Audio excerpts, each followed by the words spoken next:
रंगवासा में एक बाल विवाह की सूचना हमें प्राप्त हुई थी। उसके आधार पर हम निरीक्षण करने पहुंचे थे, तो मालूम पड़ा था कि जो लड़की की शादी होनी है उसके लिए उसके दादाजी से जो उसके बड़ा भाई है, उसकी शादी सांवेर के दयाखेड़ा में तय की थी। और लड़के के जो ससुराल वाले हैं उन्होंने एक शर्त रखी थी कि यदि हमारे भाई को जो 42 साल का, उससे कोई लड़की दिलवाओगे तो ही हम शादी करेंगे।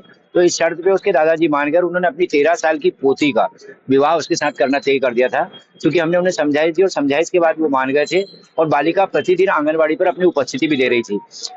इस बीच उसके साथ कहीं मारपीट हुई, तो उसने अपनी मम्मी को बताया, क्योंकि उसके पिताजी की मृत्यु हो गई है और माँ दूसरी शादी करके धार में रह रही है।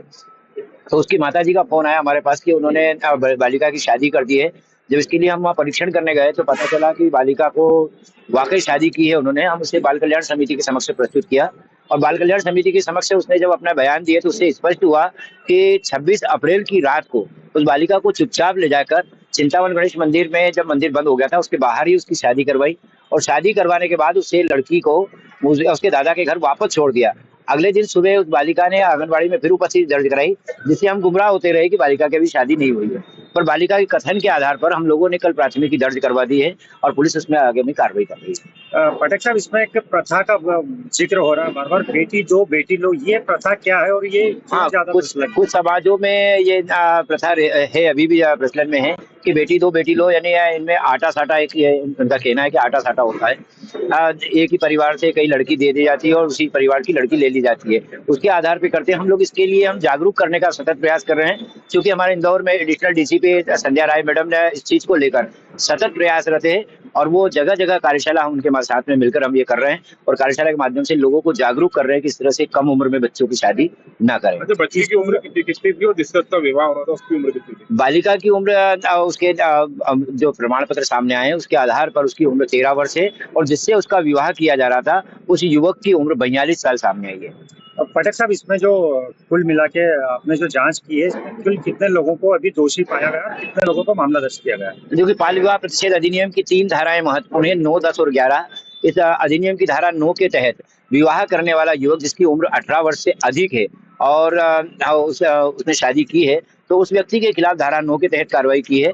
ये वहीं शादी कराने वाले दोनों पक्षों के माता पिता, उनके खिलाफ धारा 10 के तहत कार्रवाई की है, और विवाह में शामिल होने वाले सभी लोगों के खिलाफ भी हमने एफआईआर दर्ज की है, जिसका कुल मिलाकर इनसे 13 लोगों को अपराधी बनाया गया है। पुलिस थाना राऊ में एक शिकायत, जो बेसिकली यहाँ जो बाल कल्याण प्रतिषेध एक दस्ता है, जो समिति है, उसके माध्यम से एक शिकायत की गई थी कि कोई एक 13 वर्षीय मतलब पीड़िता है, और उस पीड़िता की जोर जबरदस्ती उसकी जो फोर्सफुल मैरिज एक मतलब सीनियर जो उम्र में दराज व्यक्ति से की गई।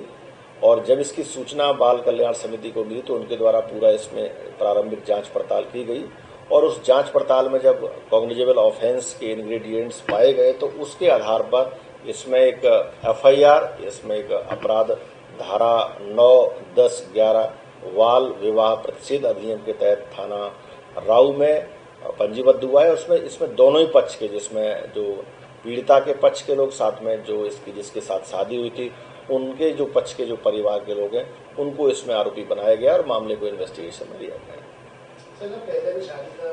इसमें ये बात भी प्रमुखता से आई कि ये पहले इसमें इन्होंने उज्जैन में जाके शादी की, उसके बाद फिर यहाँ किसी मंदिर में भी शादी की।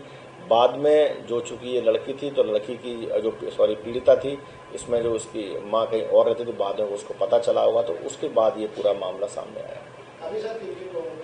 अभी इसमें दोनों तरफ से, मतलब इसके जो पीड़िता के परिजन है, इसके अलावा जो आरोपी के परिजन है, उन दोनों के विरुद्ध में इसमें एफआईआर दर्ज की गई है। हमसे जुड़े रहने के लिए हमारे YouTube चैनल को सब्सक्राइब करें और नई वीडियो की नोटिफिकेशन के लिए बेल आइकॉन को दबाएं। अगर आप ये वीडियो Facebook पर देख रहे हैं तो लाइक जरूर करें और ज्यादा से ज्यादा शेयर करें। धन्यवाद।